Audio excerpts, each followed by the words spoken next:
Hello, good day everyone. My name is Crisel Bilao, so you can call me Mom Chris, and I am your instructor for today's discussion. Last meeting, we already had our introduction to contemporary world. So when we say contemporary world, it's all about globalization. And 'di ba na-attach ko na sa inyo yung ating presentation? So let's just have a short recap of our lesson. So contemporary world, it's how goods, the money, the people, and ideas reshaped every corner of the planet. So here, in the structures of globalization, I think, di ba, naapektuhan yung ating everyday living. So when we say globalization, it's from the food we eat, the gadgets we use, the jobs available to Filipinos, and even the money sent by overseas Filipino workers or the OFWs. So here we will understand globalization that helps us rather become informed and responsible global citizens. I have here some examples related to globalization that is already happened a long time ago and in the recent time, right?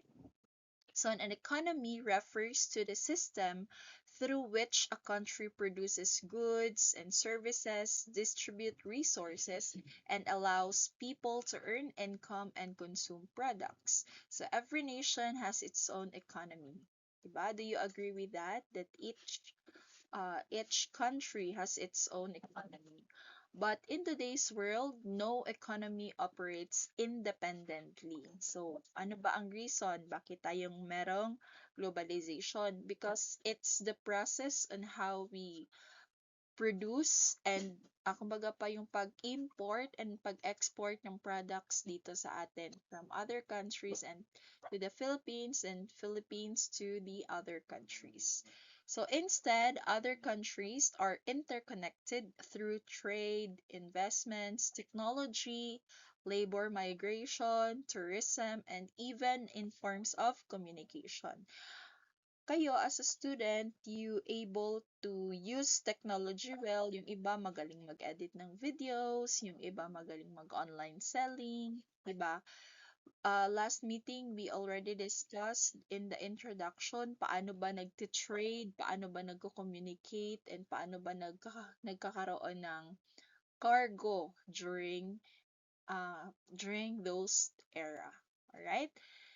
So, here in this lesson, this interconnectedness is what we call economic globalization. So, it's what we experienced before and today. So, the global economy functions like a giant network where the economic activities of one country influence many others. For example, as we experienced last time, di ba nagtaas yung price ng gasolina because of the war sa ibang bansa. So, because of that, so yung transportation natin or yung transportation cost dito sa Philippines is also increased. For example, yung pamasahe before from 15 pesos in Midsayap was already increased into 20 pesos. So, kahit malapit lang yung transportation mo from the place kung saan ka, kunyari, bumili ka ng something to the other, then you transport to other place or other store.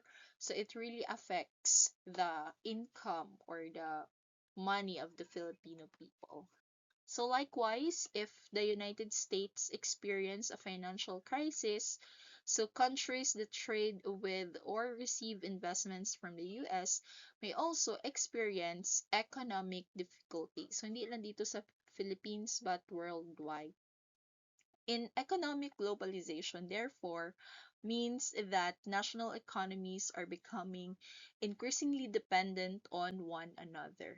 So when we say interdependence, it creates opportunities for growth but also exposes countries to global global risk. So mahirap talaga siya, no? And I have here an example. So the Philippines is deeply integrated in the global economy. Example, millions of overseas Filipino workers working abroad, and another one is the foreign companies investing in the Philippine industries. So kumbaga pa vice versa lang yung pag-invest and pag-trade ng mga products, so on and so forth. So, Filipino businesses exporting products to different countries, importation of petroleum, rice, vehicles, and electronic products. Another example, di ba, since we are already connected with the technology, so meron na tayo marami ng mga virtual assistants or yung mga VA that's serving international clients. So sa Singapore, Hong Kong, New York, US based, yan. Yun yung mga countries mostly ng mga virtual assistants. So, I have a question. Do you think the Philippines can survive without importing oil, medicines, computers, or even yung rice? So, sa tingin niyo ba makakasurvive ba ang Philippines? Mm, let's find out. Okay? Next, we will proceed to the lecture proper. We have also here the four objectives for our lesson today. First is the economic.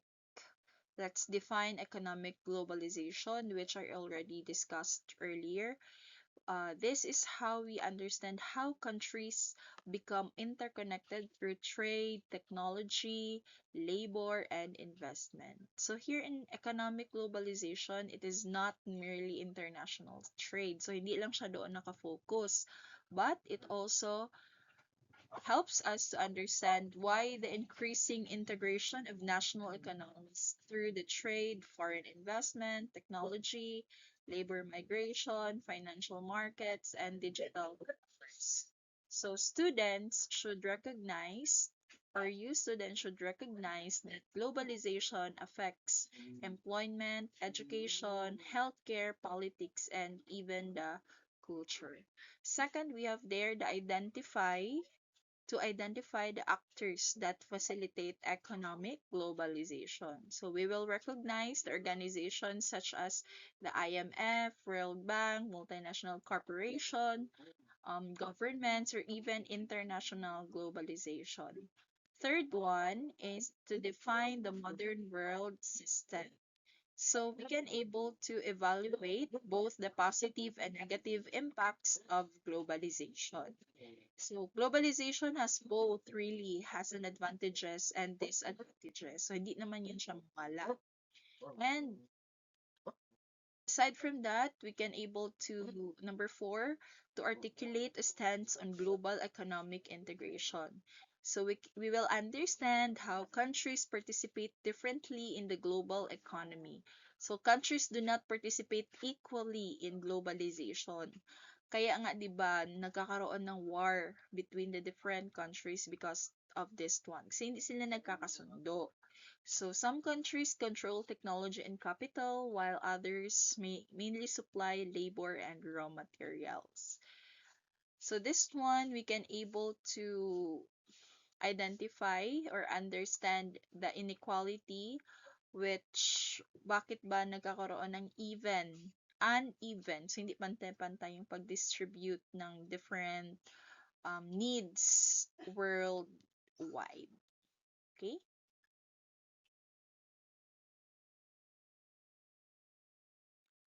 So, what is economic globalization? As what I have said earlier, so we have here economic is a globalization means that countries become economically connected through the trade, investment, technology, labor, financial markets, countries that no longer produce everything on their own. So even in other countries, there are things that was import rather here in the Philippines. So tayo din dito sa Philippines, nag-import din tayo ng other goods natin going to other countries. Kasi nga 'di ba, merong mga Filipino workers worldwide.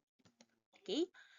So examples, ano ba yung sa economic globalization. For example, the Philippine exports like bananas, pineapples, coconut products, or electronics. So we have also business process outsourcing or yung tinatawag natin na BPO services. So saan ba itong trabaho ng mga BPO? Sa call center. Okay? Meanwhile, we import from other countries the oil, the cars, the medicines, the electronic gadgets. So, therefore, this shows that economies rather depend on one another. So, hindi lang siya basta-basta nagkakaroon ng globalization. So why did globalization happen? Because several major developments accelerated globalization. Okay? So that's how the definition of the economic globalization. Okay? Next, moving on, we have also here, of course, globalization, hindi lang yun siya nangyari into one snap. So it's also existed for centuries but became much faster because of the internet, the transportation, di ba? Last discussion we discussed about how do they transport the things, di ba, yung mga gamit from one place to another, like using the container shipping, accessing through the smartphones, digital communication, yan.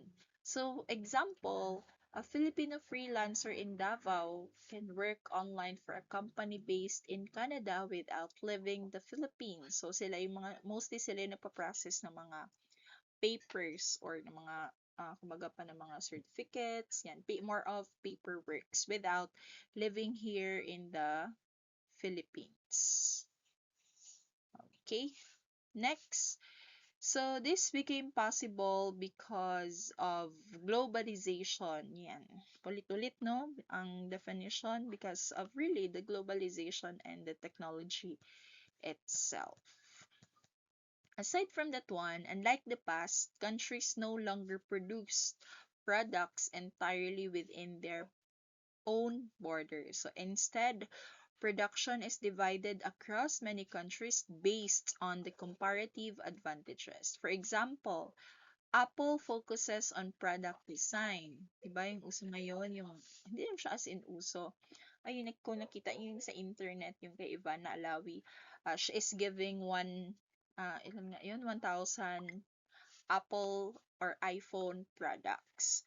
So, yun siya. So, through that, it has an advancement. So, mostly, yung ating, facts about iPhone, the assembly really occurs in China because its manufacturing capacity. So, somehow, yung other parts niya came from the Taiwan because, mas matibay daw yung parang, tawag dyan, specializes ng chip doon sa Taiwan. So this specialization increases in efficiency and lowers production costs. That is why mostly sa mga may mga tao na ay kumbaga pa Filipino people can able to afford buying or installment or credit the iPhone or the Apple product. All right? So that's the economic globalization. And of course, most of the long historical roots, it's begun in 1500s, and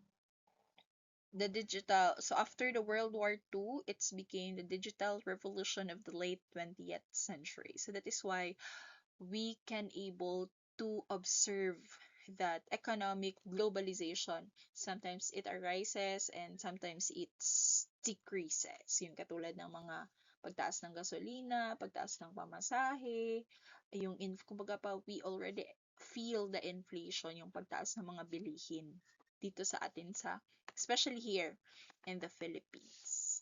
Okay? Next.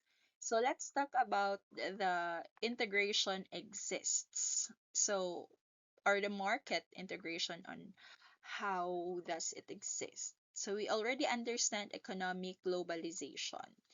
So let's focus here in the market integration. So it refers to the process in which markets from different countries become interconnected, causing prices, supply, demand, as what I have said earlier, and economic activities in one country to influence those in another. So before globalization, local markets were mostly interdependent.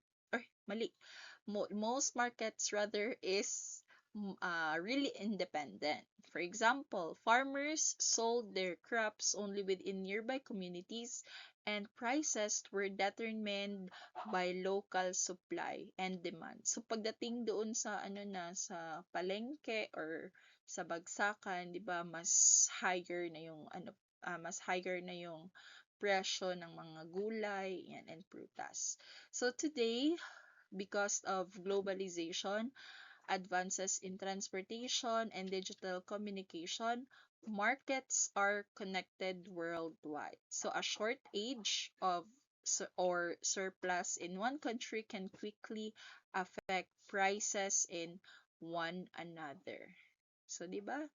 Ganun yung pag-exist ng ating market integration. Next, so when we say increased trade, so how does it affect? So this one, we can able to see that according to the IMF, the value of trade, which are the goods and services, as a percentage of the world GDP, increased from 42.1% in 1980 to 62, di ba? Ganun yung pag-jump off ng percentage of the trade. So this is the cause of the rapid increase in international trade. So sa ibang bansa increase yung per dollar or yung cost ng dollar sa kanila. Dito sa atin sa Philippines, parang nasa pa rin, minimum wage, tapos mataas masyado ang bilihin. Right? So, I think hindi lang naman ako nakaka-experience yun, kundi kayo rin.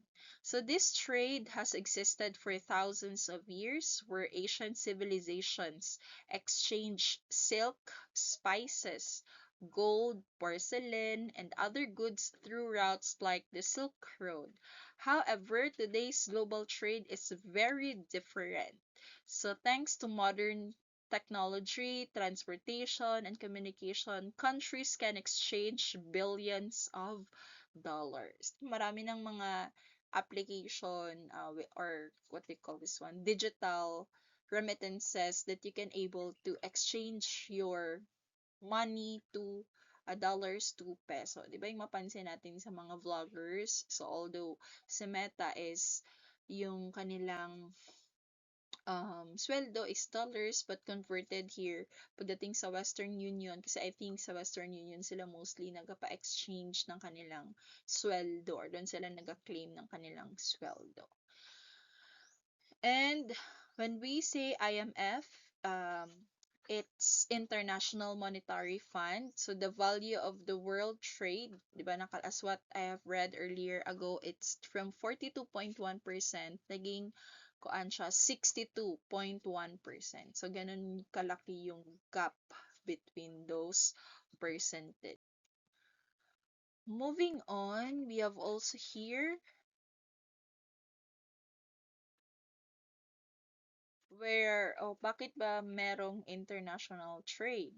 So there are several reasons why trade has expanded rapidly over the last few decades. First, because of the advances in transportation. So nag-update ng mga sasakyan, airplane, kasi 'di ba yung katagal ng span of time for how many years, yun lang yung ginagamit na transportation. But of course, they need to upgrade as well para mas safe and okay ang ating transportation.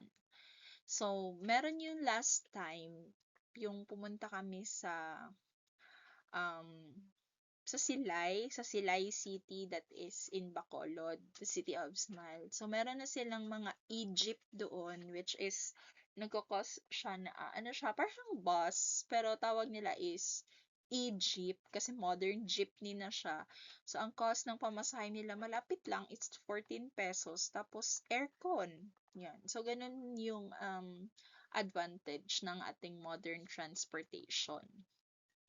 Another thing is, I have here, the transportation really, ano siya, mas mabilis na, mas safe and convenient pa sa sa commuters. Yan.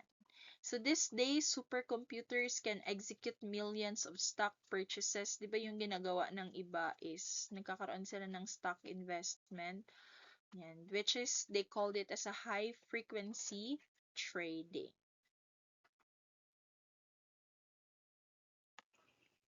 So let's talk about the supercomputers where 10 years ago, buying books or music indicates acquiring physical items. Di ba? Hindi pa masyado.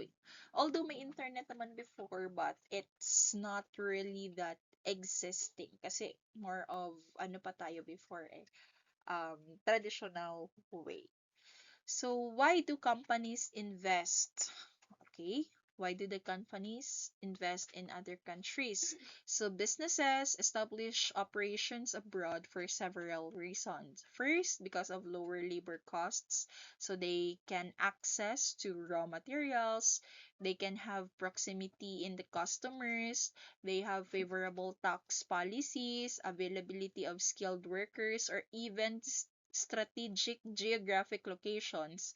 So therefore, by operating internationally, companies can reduce production costs while expanding their market reach. For example, here in the Philippines, we have the direct investment from Toyota Motor. So the Toyota is a Japanese multinational company where they manufactures and assembles vehicles here in the Philippines. Kasi nga mas makatipid sila sa labor cost. Kasi 'di ba sa ibang bansa malaki ang conversion ng pera. So I think ang dollar ngayon is pag $1 is nasa 51 na ata, 51 pesos. So ganun kalaki. So these benefits includes where employment opportunities for the Filipinos, of course. They can able to have technology transfer and the tax revenues for the government, develop of local supplies or even sa mga electronics where they can establish service centers, research facilities, and distribution networks throughout here in the Philippines.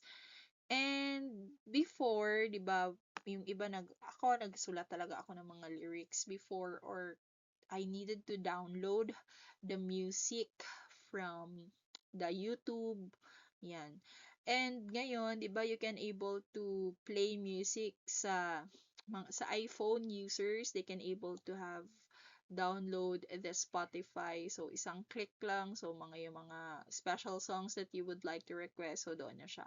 But the disadvantage in using the Spotify is you need to have at least a premium account. So, nakatry ako ng premium account. It's 85 pesos. Yung first, uh, 85 pesos, good for 3 months lang yun siya. Then, after 3 months, meron siyang auto-deduction sa GCash ko before.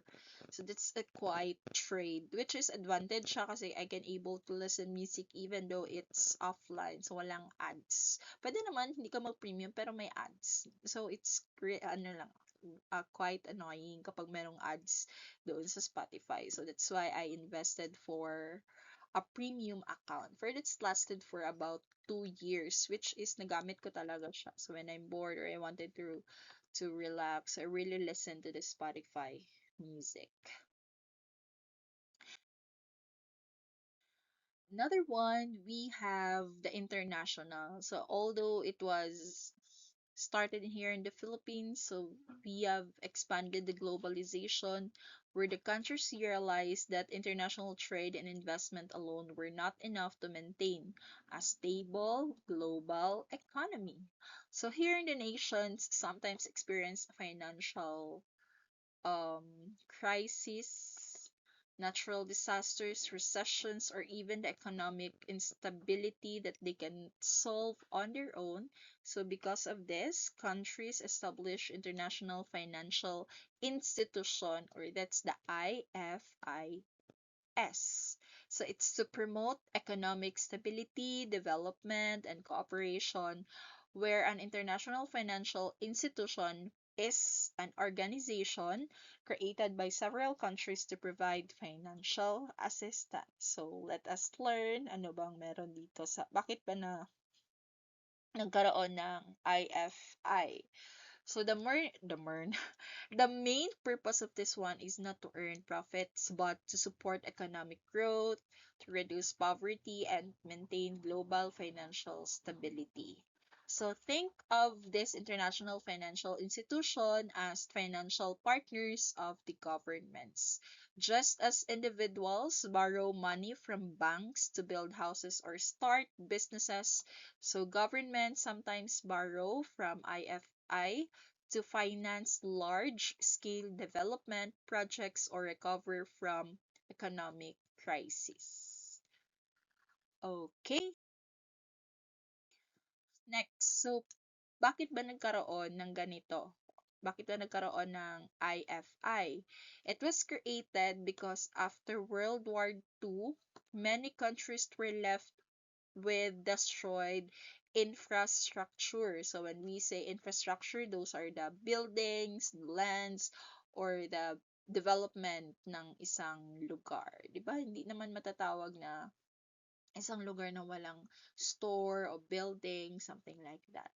So through this, after that World War II, nagkaroon ng collapse economies or pag-spread out ng poverty. So there was a need for international cooperation to rebuild nations and prevent future economic disasters. So to address these challenges, countries established institutions that could provide emergency financial assistance, promote economic development, reduce poverty, as what I have said earlier, stabilize international financial systems, and encourage international trade and cooperation. So, therefore, these institutions continue to play a vital role in today's global economy. So, we have there the different IFI, which the International Monetary Fund. So this one, the International Monetary Fund, we have also the, ano ba to? Five multilateral development banks. That's the MDB. So which are the following? We have the World Bank, African Development Bank, Asian Development Bank, Inter-American Development Bank, or even the European Bank for Reconstruction and Development. So those are the government agencies international na nagtulong worldwide just to recover with yung mga sirang building, pagbigay ng ayuda, something like that. So that's the IFI. Next, we have here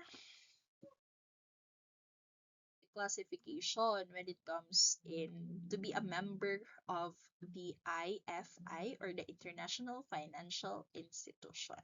First, only sovereign countries that are admitted as member owner. So we have here, in terms of healthcare, so there is international financial assistance that helps strengthen the hospitals, vaccination programs. Di ba last pandemic, um, hindi naman siguro ako mostly naka-experience ng vaccination. Then, there is also a disease prevention kasi di ba nagkaroon ng COVID. So, public health services. So, nung COVID-19 daw, during the pandemic days, several international financial institutions, they really provide financial support to assist the Philippines in purchasing medical supplies.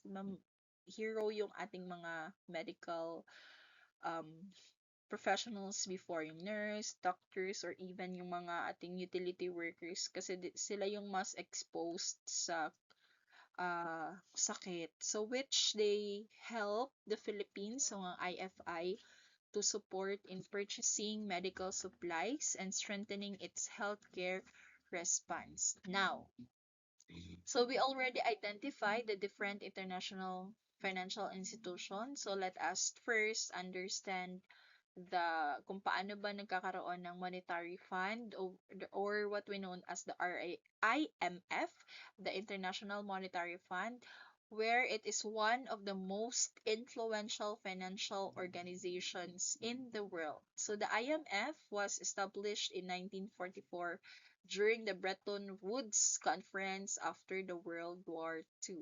So the purpose of this one is to prevent another global economic collapse like the Great Depression, where it happened in 1930s, where millions of people lost their jobs. So ganun kadami. Businesses has already been closed and international trade declined significantly.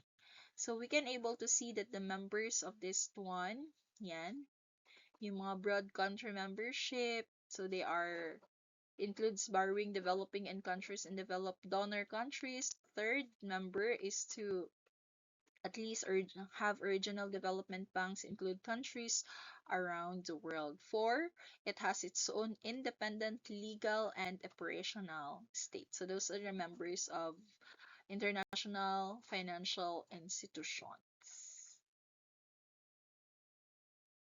So what are the main objectives?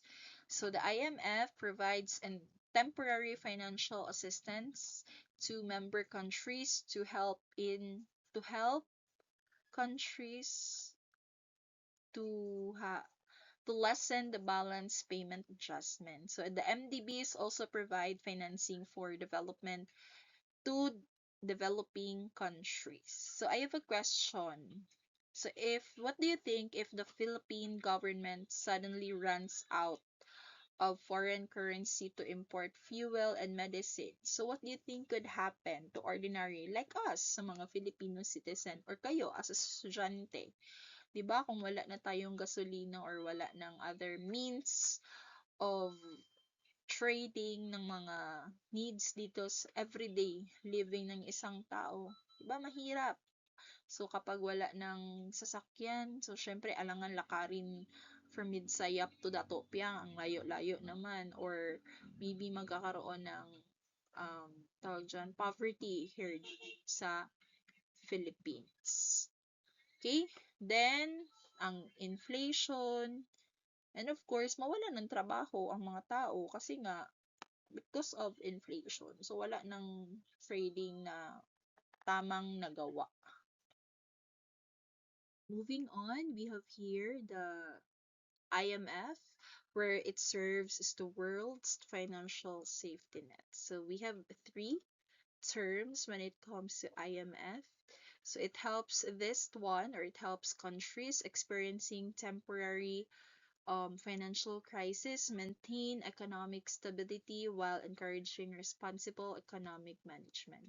So the IMF focuses mainly on financial stability, where another group or the international financial institutions, they called it the multilateral development banks or the MDBs, as what I have discussed earlier. So this focuses on economic development. Development means improving people's quality of life through better infrastructure, education, healthcare, transportation, agriculture, and even the employment opportunities. So what are MDBs? So these MDBs or multilateral development banks. These are again the international organizations that provide financial assistance for long-term development projects. Okay. Next, here we can able to see the different terms when it comes to the long term. Okay. Example, long-term loans. So this has with maturities up to 20 years. So ano bang purpose example for this? Example is the Metro Manila Flood Management Project. So it was supported by the World Bank, aims to reduce flooding through improved drainage systems and pumping stations. So this helps protect communities, reduces property damage, and even improve public safety during the rain. Second is the very long-term loans. Best example for this one is the public education, healthcare, even agriculture or the rural electrification. So these investments benefit both present and future generation. Third is the grant financing by the MDBs for technical assistance. The example for this one is the major typhoons that um, experienced by the different countries all over the world, or even the earthquake we experienced last June lang. And we also have the international organizations that help provided grants to rebuild schools, health centers, or even community facilities in affected areas. So in the technical assistance, so the MDBs do more than lending a money. So they also provide engineers, economists, urban planners, environmental specialists, or even the education experts. So these professionals help governments design effective development projects. So I have a question. So what do you think, why is building roads and bridges considered as an investment rather than simply an expense? Bakit kaya? Kasi 'di ba every day we tend to go alongside with the road, or even this infrastructure really supports the economic activity by improving mobility, reducing the transportation cost, or even connecting producers to the market. So in short, the MDBs, or the multilateral development banks, help countries invest in a long-term development, enabling sustainable economic growth and improving the quality of life for the citizens. So those are the term loans bakit nagkaroon ng MDB, or the multilateral development banks, to support the present and future na um, stability or needs ng mga tao, or needs natin. Okay? Now, I have here the three pillars of economic globalization, which are the production, finance, and the markets. So when we say production, it refers to creating goods and services. So today, production no longer happens entirely within one country. So instead, manufacturing is divided among countries based on the expertise and the cost efficiency, kung saan ang mas mura and saan ang mas mapadali. So, ito yung tinatawag natin na Global Value Chain, or the GVC. Example, a laptop purchased in the Philippines may involve design in the US, the microchips from Taiwan, the memory availability from South Korea, and it is assembled in China. So, aside from that, the software developed by engineers from different countries. So, no single country produces the entire product. Okay? Then, when it comes to finance, so this refers to the movement of money across countries, so wherein the businesses invest internationally to expand operations, where the governments borrow funds for development. So the investors buy shares in foreign companies. So example, foreign companies investing in Philippine manufacturing, then renewable energy, or the BPO industry bring capital, create jobs, and introduce to new technologies. Kaya nga 'di ba, sabi ko before, mabilis na lang yung transaction from one place to another because of technology. Third one, when it comes to market. So, marketplaces where buyers and sellers exchange goods and services. So, therefore, the globalization has really expanded markets beyond national borders, where businesses can now sell products to consumers worldwide. For example, is yung mga product, yung mga binibili natin from the TikTok shop. So, we can access it through online, and different countries can able to see the products of it. So economic globalization functions because production, finance, and markets are now interconnected. So changes in one pillar often influence the others. So let's talk about the history of global market integration. So, globalization did not begin with the internet. So, its roots extend back centuries through exploration, migration, trade, and technological innovation. So, this one, the labor market integration in Asia during the late 19th century started. Next, so today we can able to see here the Philippines really continues this tradition overseas Filipino or started with the overseas Filipino workers where millions of peoples work in the different countries such as Saudi Arabia, UAE, Japan, Canada, Singapore, and Australia. So they contribute their skills abroad while sending remittances home to support their families and the Philippine economy.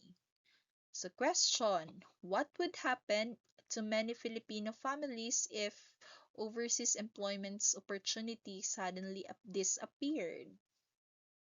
'Di ba? Mahirap. So, here in the labor mobility, it has long been a driving force of globalization. So, the movement of workers across borders creates economic opportunities while strengthening international connections. So, here in the labor market integration, it was occurred between the 1882 and 1936 were in Asia, stretching from South India to southern eastern China and encompassing the three Southeast Asian countries to Burma, Malaya, and Thailand.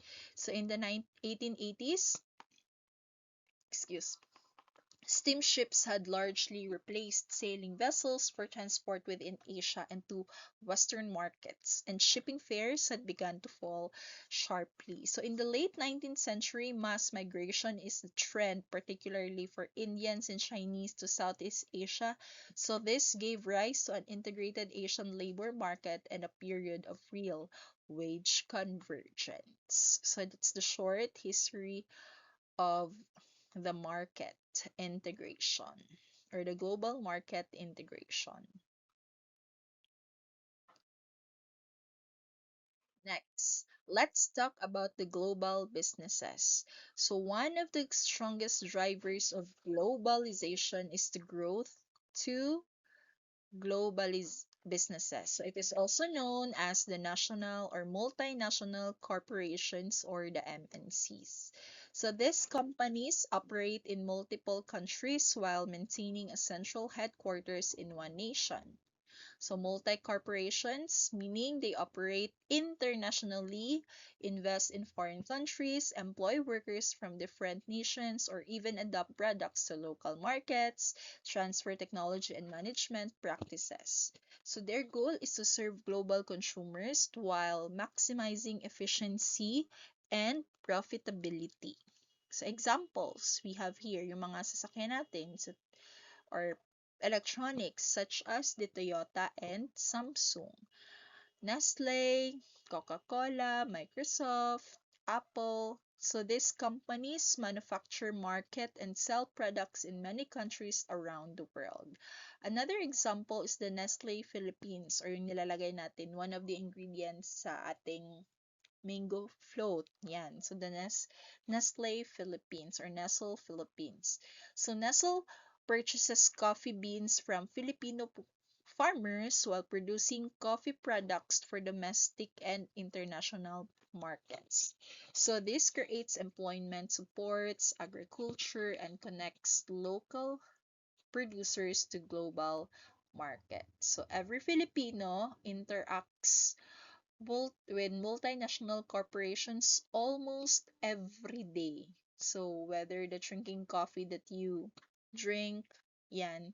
So it was produced by an international company and using a smartphone designed abroad, or even driving a foreign brand vehicle or working for a global employer. Here we can able to understand that global businesses helps us appreciate how the Philippines economy is connected to the rest of the world by recognizing the importance of supporting both international and local enterprises. Okay, next. So when it comes to the global interstate system, it refers to the network of sovereign nation states that govern international relation. So we have here no country today can develop entirely on its own, right? So nations cooperate with one another while also competing economically and politically. So this interaction forms the global interstate system where governments establish relationships to promote peace, trade, and development. Example, Japan specializes in automobiles, robotics, electronics. So the Saudi Arabia specializes in petroleum. South Korea specializes in semiconductors or even in consumer electronics. So the Philippines specializes in business process outsourcing or the BPO, yung tinatawag din na call centers or even the virtual assistants. Okay? And of course, the advanced technology has its own characteristics. So, meron tayong tatlo dyan. The core, the semi-ferry, and the ferry. Okay? I have here, semi-ferry countries have characteristics of both developed and developing economies. And example countries for the semi-ferry, we have the Malaysia, Thailand, Mexico, Brazil, and in the Philippines, we have often described as an emerging economy with several characteristics of a semi-ferry. A semi-periphery. Mali pala ang pag-pronounce ko. So, it's a semi-periphery. So, it has growing industries such as electronics, manufacturing, BPO services, tourism, and renewable energy. But it also continues to face development challenges like poverty, infrastructure gaps, and reliance on imported technology. Last is the periphery countries where generally they rely on agriculture, export raw materials, they have limited industrialization, depend more heavily heavily heavily on developed nations for technology and investment. So that's the global interstate system. I think this is the last, the world system theory that is also known as the world system analysis or world system perspective. So for us to understand why some countries become wealthy while others remain poor, sociologist Immanuel Wallerstein developed the world system theory in the year 1970s. So rather than studying countries individually, so they argued that we should view the entire world as an interconnected economic system. So it focuses on the inequality is not simply caused by a country's own decisions, but also by its position within the global economy. So first, we have the temporal features of the world systems, such as the cyclical rhythms, secular trends, and crises. First is the cyclical rhythms. It's an economic activity naturally goes through the cycles. Example for that is the economic expansion, recession, recovery.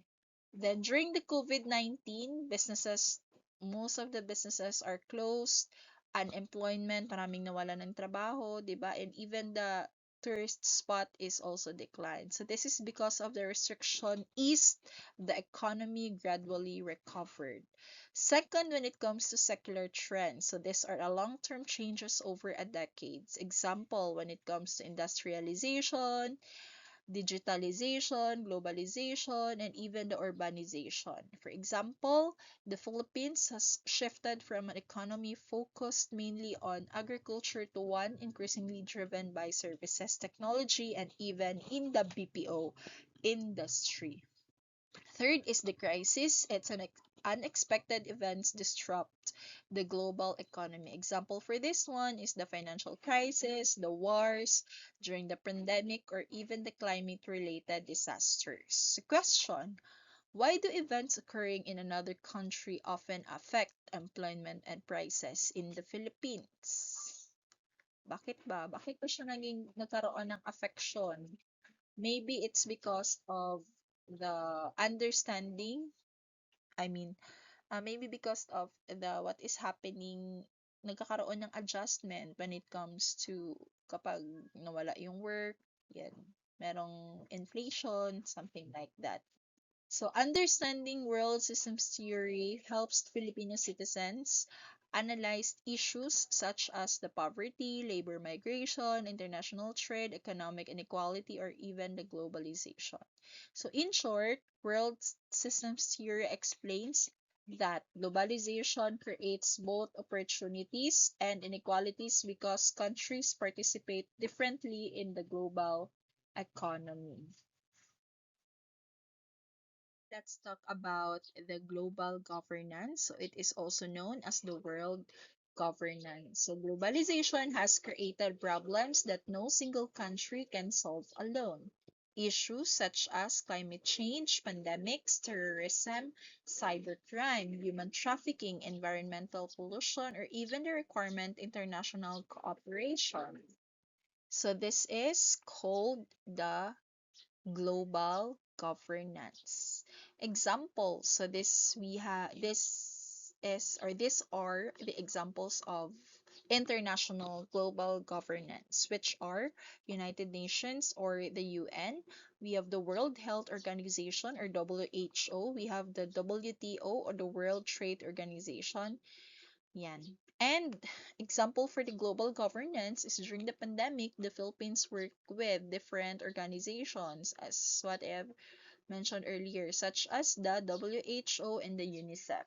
So this is to obtain vaccines, medical equipment, and public health support. Another example is the climate action. So the Philippines participates in international agreements such as the Paris Agreement, working with other countries to reduce greenhouse gas emissions and strengthen the climate resilience. So the effects of globalization are the following.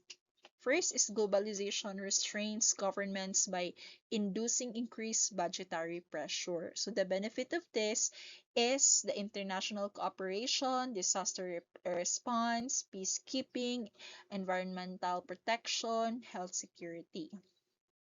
And the challenges include balancing international commitments with national priorities. So question is, can the Philippines or even sa Philippines, Pilipinas lang ba ang pwede maka-help for the solving of climate change? Like, literal, Philippines lang, no help from other countries.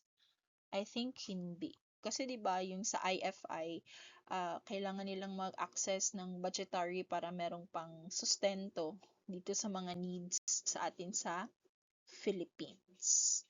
Okay? Next. So let's talk about globalization and internationalization. So, ano bang meron dito sa dalawa? Internalization or internationalization refers to cooperation between countries while each country remains largely independent. What are the countries exchange, such as products, the students, the culture, the technology, but domestic systems remain mostly unchanged. So, walang pagbabago. For example, the Philippines exports mangoes to Japan. So, this is internationalization because products move between countries. So that is internalization. So when we say globalization is much deeper. So countries become interconnected through the production, the finance, the labor, the technology, communication, wherein the national economies become highly dependent on one another. Example, an iPhone involves production in multiple countries before being sold in the Philippines. So this is represents globalization. So for comparison of the internationalization, it has cooperation, exchange, limited integration, where in the globalization, it has interdependence, integrated economies, shared production system. For example, a Filipino student participates in an exchange program. So kapag ang globalization naman, a Filipino software developer works remotely for a US company while living in Cebu and receives payment through international digital banking. So that's the difference between the globalization and internationalization. Okay? So that's the part one of our lesson two discussion. So if you have questions, you can comment sa ating Google Classroom. So that's all and thank you for listening. Bye.